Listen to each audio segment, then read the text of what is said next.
All right, we're going to continue in Genesis. Chapter 1, as we go through this in the beginning and walk our way through, I'm going to try to recap a little bit of last week, and then we'll dive in and continue kind of breaking down Genesis. Does that sound good? At least the first chapter. Does that sound good? Not the whole book. It's a very long book. We'll do that some other time.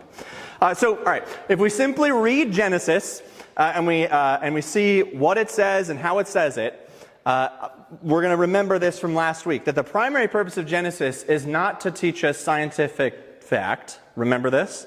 It's not to teach us about science. That's not why we do it. That's not the primary purpose, right? The primary purpose of this Genesis 1 is a display of God forming creation, how creation was made, how it's filled, how God reigns over it. Remember, we come at it with these questions that we should be asking. Who are we? Where are we? What is where? What is here? Is there a problem that needs fixed, or is it being fixed? Is there a solution? Are we in the solution? Has there been a solution? These are the questions that we're coming to Genesis with, not is light a wave or a particle? Let's see what Genesis says, right? Not what we're coming to it for. So let's recap a little bit. Let's go back to the artistry of Genesis 1. So if you remember last week, we talked about how there's a lot of patterns through it. There's repeated sections of 7. God is said 35 times. That's a multiple of 7. Heaven occurs 21 times. That's a multiple of 7. Earth 21 times. Multiple of 7. Genesis 1:1 has 7 words. Verse 2 has 14 words. Day 7 is described to us in 3 sentences that also have 7 words in them. There was the 7th day. It was good was said 7 times. Remember the word 7, right? There's this importance, if you remember all the way back to Revelation. The number 7 is this idea of completeness. It's this holy, fulfilled number. It has a connotation to a Hebrew word that means full, filled, or completed. And so we have all this number pattern repeating all through Genesis. It's really hard to do that too. If I told you to just write a poem and said, make sure it has 7 here, 14, 35, this repeats so many times, it would take you ages to do it. There's a lot of effort goes into making sure that works. And we might miss those things today because, one, we don't read in Hebrew, we're reading in English. But secondly, we just don't have that numerical importance. I don't see outside of the number 5, which is the best number ever made, we don't see the number 3 and go, that's important, right? We just don't have that same connection. So these core messages from Genesis emerge out of this very beautiful poem that's written to answer these questions. Who are we? What is here? Why are we here? What's going on? And how do we fix what's maybe not working? This is what the author of Genesis is aiming at. And so let's try to understand the whole Bible then with this foundation. Because last week we talked about if you don't understand the beginning of something, it's hard to know what's going on later. It's like jumping into a movie or halfway through it, or watching season 2 of some show, and you're like, I don't know who any of these people are, I don't know what's going on. So Genesis 1 gives us that season 1. It introduces us to the characters, the people, the problems, the order, and what's going on. So let's just go through a couple of these things and then we'll jump forward. Last week I taught you a really great rhyme. Does anyone remember it? Want to give it a stab? It's a rhyme in Hebrew. Anyone remember? Okay. Tohu vabohu. Give it to me one more time. Tohu vabohu. And this is this wild and waste. The earth was wild and waste. And it's this connotation to this desert. It's this uncontrollable wild place. So remember, you're a first century Middle Eastern person. You're right by the Saudi Arabian desert. It's this horribly uninhabitable place. It makes no sense. You can't raise anything there. And this is the description that we have of the earth before it's been formed and created. It's this wild and waste place. There's nothing there. There's nothing going on. It's chaotic and it's unbelievable. But it's also described as the Spirit of God hovering over the deep waters. And so we have this chaotic, deep ocean, this kind of spooky. The ocean is scary if you're a long time ago. I think the ocean is still scary. We have seen more of the universe in pictures than we have of the ocean floor. Does that make anyone else? It makes me There's a reason Jules Verne wrote So Many Leagues Under the Sea, because there's probably things there we've not seen before. The ocean is spooky. It's the reason why ancient poems all take place as adventures over the sea. You know, Jason and the Argonauts, they got to travel over the sea to these mysterious islands they'd never seen. The Iliad, the Odyssey, all of these take place traveling these ocean waves. It's a spooky place. So we have this description of this desert of uninhabitableness and this chaotic ocean water that's this spooky, unknown place that God's hovering over, ready to carve something out of. Do you remember this? Good. So these words are trying to tell us the nature of the created world before it's been shaped and formed and made by God in Genesis 1. It's this uninhabitable, chaotic place.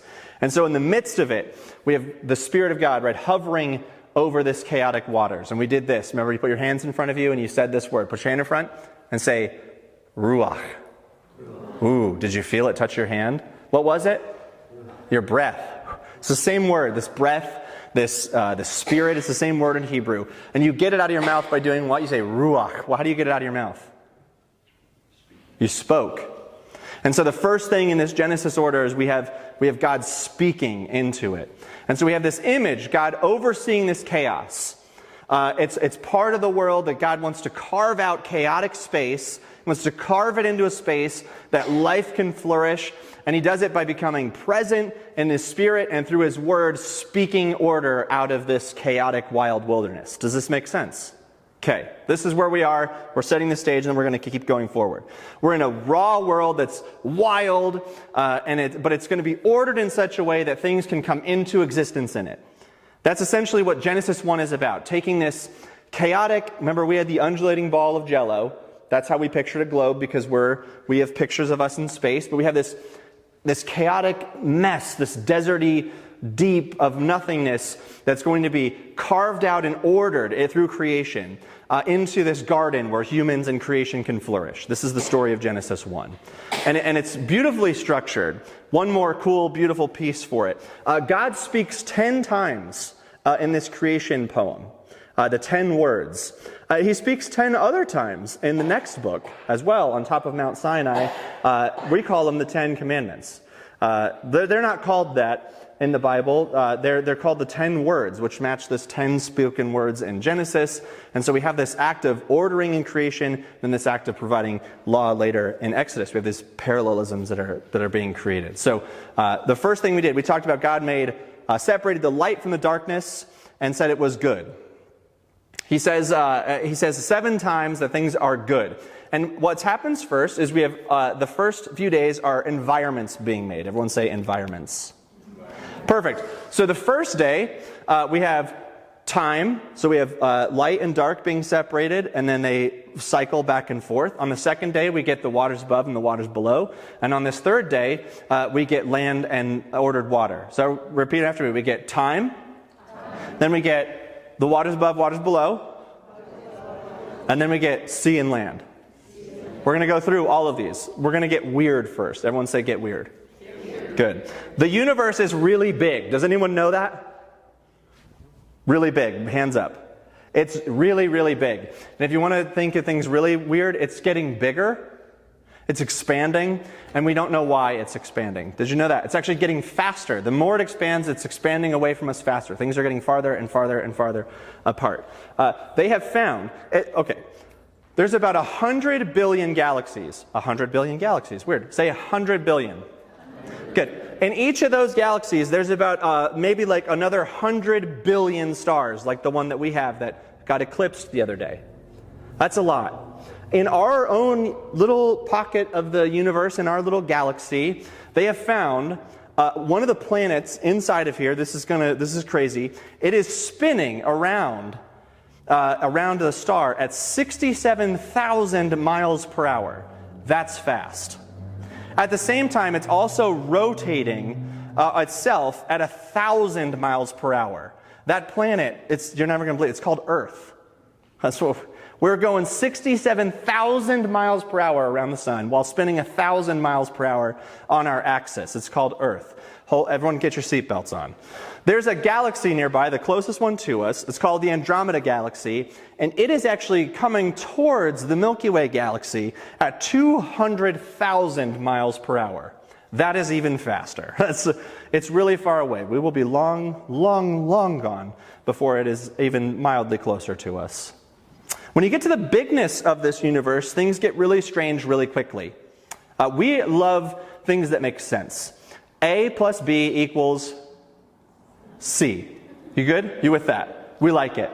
If I do this, then this happens. We call that cause and perfect. We remember science class. Mark's not even here, I wish. He's golfing. He's learning all about cause and effect. When you slice your golf club, you get mad. Cause and effect. Great. Things get really weird.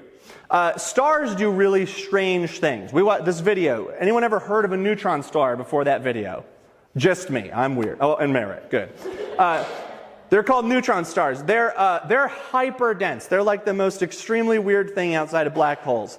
Their gravity is so strong that the star takes on tons of weird properties. Its weight, density, mass, volume have these strange characteristics. For instance, its gravity is so strong that light will actually bend behind it instead of being straight. So if you were to look at it, you would be able to see the front of it and the back of it at the same time because the light is being bent by gravity. It'd be like me looking at Merritt and I can see his face and I can see the back of his head at the same time. Just think about it for a second. That's weird, right? That's weird. Great. It's so dense that a neutron star weighs about several hundred million tons. And that amount of mass would fit in a teaspoon. So think of a teaspoon, like, stirring coffee in it, 100 million tons in a teaspoon size amount. Are you with me? It's so dense that the electrons and protons merge together and create neutrons only. That's why it's called a neutron star. It's essentially a giant atom with no protons. It's just insanely dense. And it just gets weird. When you deal with the bigness of the universe, it gets strange. Nothing is as strange as light. We talked last week, we said protons, is it a particle or is it a wave? And the answer is yes. But it's really weird. It's this particle called a photon, and when a photon, it travels at the speed of light, which is very fast. It's the fastest thing in the universe. It's the fastest thing, and it gets weird. Here's an example. Let's say I'm walking on the street, and let's see, who's fun? Okay, I'm walking on the street, and Mayor Ryan Daniel is driving on the street in his car, and he's going 30 miles an hour downtown. He shouldn't be going that fast. And I see him coming at me. How fast is Mayor Daniel coming at me when I'm standing still? Good. This is going to be really easy math. We got this figured out. He's coming at me at 30, and I see him, and I have two decisions. I can either get out of the way, or I can turn and try to run away from him. And I think I'm pretty quick. So I'm going to turn and run. You with me? So as soon as I start running, I'm fast. I'm Usain Bolt quick. So let's say I get to I don't even know if this is fast. I get to 15 miles per hour running. Is that fast? Anyone? Yeah. Is that quick for a human? I don't even know. It's like Back to the Future. I'm leaving flamed footprints wherever my feet hit the turf. He's coming 30. I'm running away at 15. When I turn and look back at him coming at me, how fast do I perceive his car coming at me now? I'm going 15. He's coming 30. How fast does it seem like he's coming at me now? 15 miles per hour. That makes sense, doesn't it? If I got to 20, how fast does it seem like he's coming now? 10. I'm moving away from him. He's coming. It seems like he's moving a little slower. We call that relativity, right? It's this idea. We understand that A plus B equals C. Are you with me? Good. Now, we have an understanding of physics in that way. It's from Isaac Newton. An object in motion stays in motion unless you act on it by an outside force. I'm sorry for all the flashbacks for everybody. But here's the problem with light. Light travels at 670 million miles per hour. Everyone say that's fast. If I'm standing on the street and Mayor Daniel is a photon, and he comes at me at 670 million miles per hour, and again, I'm Usain Bolt quick here, and I see it, and I turn, and I start running. How fast is he coming at me before I start running? 670 million miles per hour. If I get up to 300 million miles per hour, I'm running, guys, I am lightning speed here. I'm going 300 million miles per hour away from him. And I turn and I see that photon coming at me. How fast is that photon coming at me now? 670 million miles per hour. If I got to 600 million miles per hour, how fast is the photon coming at me now? 670 million miles per hour. If I was 669 million miles per hour running and that photon was coming, how fast is it coming at me now? 670 million miles per hour. It doesn't behave the way that we think it should. If I'm going away from it, it shouldn't be coming at me at the same speed, right? But it does. The particle of light will always be coming at you at the exact same speed. It's the speed of light. It will always come at you at that speed. Light does not follow the rules of our understandings of the universe. This breaks brains. We're going to talk about quantum mechanics here for just a second. Einstein basically figured out the universe is not static when it comes to light. There is no A plus B. Light does its own thing. We have assumed that all of these predicted outcomes and the way that things operate, but we just have things that don't follow those rules. If your brain hurt, it gets worse. Just say it gets worse. It gets worse. If you go down into like the quantum realm, okay, so you go all the way down, you look at atoms. Okay, an atom, if you looked at one with the naked eye, if you wanted to be able to look at one with your naked eye, you would need to be about 1/1000th of an inch tall. And if you count the number of atoms in a single eyedrop or drop of water, it would take every person on planet Earth counting one atom every second for the next 20,000 years. They're very small. They're so small. And if you were to take an atom apart, you discover that in the center there's neutrons and protons, and then you'd see these things circling around the center, and there's these things that are called electrons. I'm sorry for chemistry, everybody. But if you take an atom and you come up with the things that make it, and you split the things in the middle apart, you get the more building blocks, and they're called quarks. Say quarks. And if you split a quark, you can split it, and eventually they've discovered about 100 subatomic particles. You can just keep splitting them apart forever. There's gluons, muons, leptons, mesons, an endless list of unbelievably tiny, itty-bitty things. And when you get to things this small, it gets even weirder. See, quarks can be in one place, like over here. I'm going to demonstrate. If I want to go from here to there, how do I do it? Someone tell me. I walk over there. I go, right? It took me time. You could observe me doing it. Does this make sense? If I'm a quark, okay, everyone ready? I'm here. Now everybody close your eyes. Don't look up till I tell you. Close your eyes. Okay, open them.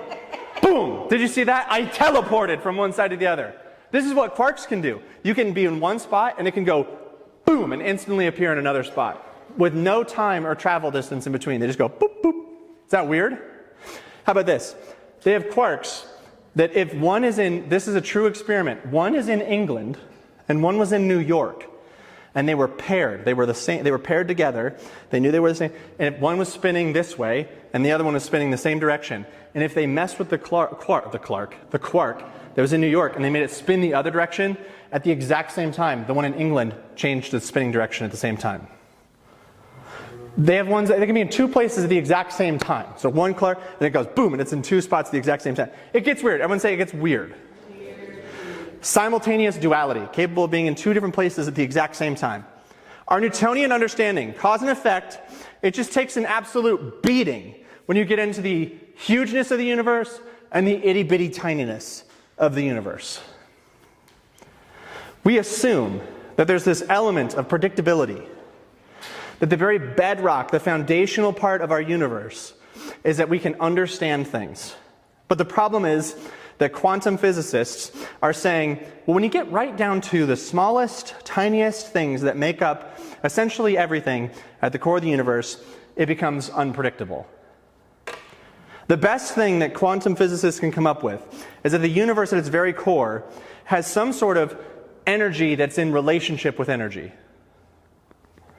Brilliant, studied, respected research scientists, PhDs, probably 10 PhDs between 5 people, are saying the best thing we can come up with is that at the very core of our understanding of how things work at the smallest bit is that things are in relationship somehow. That we just can't control some of them. They use words in research papers like personality to talk about quarks. And that this energy that holds everything together, that makes things build up, somehow exists, that gives life to all this stuff, has a mind of its own. It has a personality. They have relationships with quarks. That we just can't conquer it or put it in a box. That it's just beyond what we could possibly comprehend. And at its best, it's about a relationship between two things, somehow. Physicists sound a whole lot like ancient Near Eastern Jewish prophets. Every day in Genesis begins with this phrase, "and God said," and it ends with the phrase, "and there was evening and morning." That is a strange way to put a day, right? An evening to morning? That's kind of weird. It's probably important. We'll get there later. Every single day addresses the problems that are introduced in verse 2. That there's no order, there's no inhabitants. So we have these elements of disorder that we're introduced with, and they all find parallels to these things that are taken care of. So we had, the land was wild and waste. Say wild and waste. We had this darkness, and we had this deep abyss. So we have wild and waste, darkness, deep abyss. We're going to do it. Here we go. Wild and waste, darkness, deep abyss. They all get little parallels to things later. Because on day one, light contains the... I had to make sure I was in the right spot. On day two, this deep abyss, the waters are separated and ordered. So we have... suddenly taking care. And on day three, we had this wild and wasteful space that became dry land with edible plants. Interesting. All those different problems were taken care of. On days 1 through 3, God splits apart the unordered darkness into 3 of those ordered realms. And on 4 through 6, those uninhabited spots begin to be filled with life. So the first thing that God does, everyone knows this, the first ordering, God said, "Let there be good." And this is God's own, holy, glorious, radiant light, right? That's contained, it pushes the darkness, it separates day from night. It's establishing this order of time. So we talked about this last week, because what you have now is fundamental order of time and day and night. Because right now it is day. And in about 11 hours it'll be, and then in about 12 hours after that it'll be, and then 12 hours after that it'll be, and then in 12 hours after that it'll be. And that happens every single day. Suddenly we have order. We had chaos, but now we have a cycle. We have day to night, to day to night, to day to night, to day to night, to day to night, to day to night. It's structure and it's order. Day 2. Let there be a vault between the waters to separate water from water. Does that sound weird to anybody else? Let's make a vault in the sky to separate water from water. Is there water above us, generally speaking? Yes. Well, okay. I was going for a different... is there an ocean above us? Great. But this is this picture we have, this vault that separates these chaotic waters into the water above and the water below. This is this ancient Middle Eastern kind of viewpoint. Remember, we can't... Getting out of the plane in Italy and trying to find a McDonald's, it's offensive. We don't do that. Remember this? We don't go find a McDonald's in Italy. We've got to come at it with this perspective. And so this is this idea that there's this vault, this dome above us that's holding the waters above. That's why it rains. Little windows open, rain comes down. In the flood narrative, the waters below, the fountains are opened, and the fountains above are, and that's how the earth is reflooded, because those are put back together. This is this understanding. But we have this waters that were now separated, creating the two spaces, the heavens and the earth below. Remember, it's what's up there and what's perfect. In the middle realm that exists between these two things will be the skies and the land. So we have this now water's been separated. The chaos waters have now given space for something else. This reappears actually. If you have a Bible, turn to Psalm 104. I just want you to hear that this comes out another time. So Psalm 104, 1 through 4. So we have this idea there, the waters above, waters below, this vault, heavens, skies. So Psalm 104, 1 through 4. Praise the Lord, my soul. Lord, my God, you are very great. You are clothed with splendor and majesty. The Lord wraps himself in light as with a garment, stretched out the heavens like a tent. And he lays the beams of his upper chambers on their waters. And he made the clouds his chariot and rides on the wings of the wind. He makes his messengers with flames and fires like serpents. So we have that same idea, the heavens above, the heavens below, sitting on the throne in the heavens, the waters. You hear these things will reappear in the ancient Near Eastern writings. This is the poetic expression of the cosmology in Genesis 1. Day 3 is the shift of focus from the first 2 days to this middle realm, from where the waters above, waters below. And in here, God separates some of the waters to create dry land. It's establishing this realm of land. It emerges up out of these waters. And then, this is so cool. Keep this in mind. Let there be a and God said, let the water in the sky be gathered in one place, let dry ground appear. And it was so. He called the ground land, and he gathered the waters and called them seas, and it was good. Bonus, day 3 creation. Say bonus.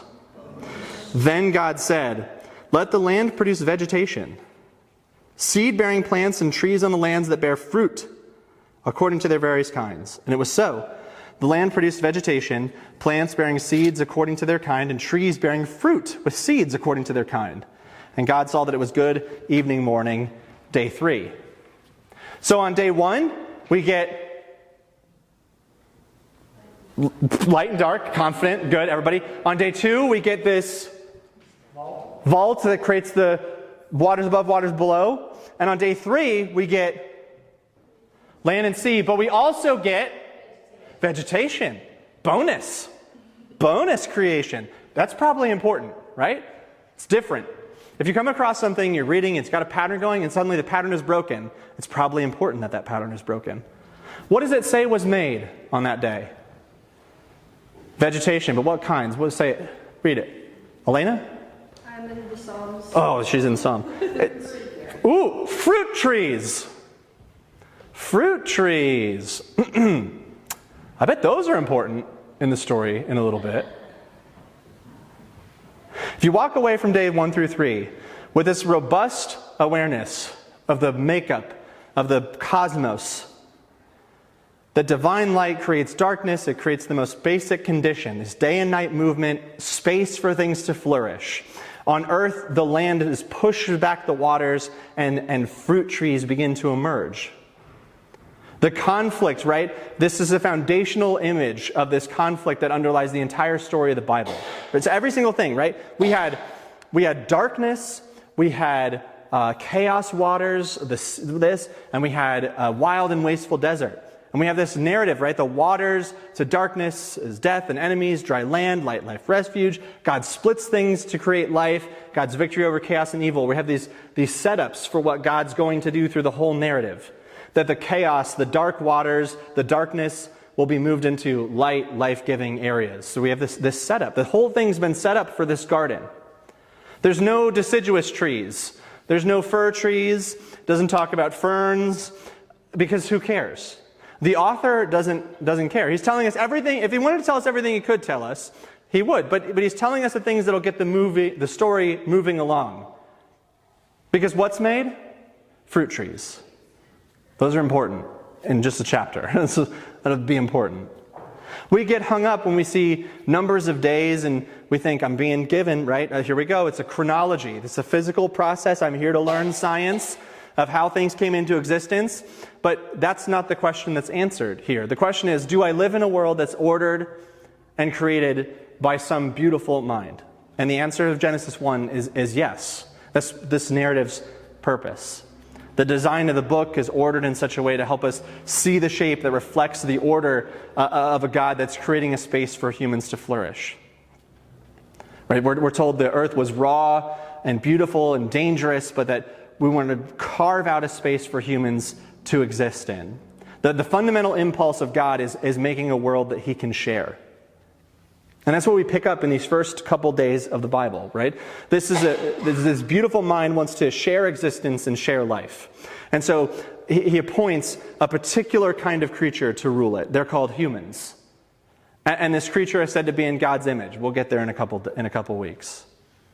So we're going to explore that. The setup creates the space. It creates the garden. It creates the spot for the story to continue. So let's see, where are we with our really deep questions? Okay, let's see what we have answered. What has happened yet? Have we answered where are we? Kind of, good. How about what is where? Do we have an idea of what is where? Does this make sense?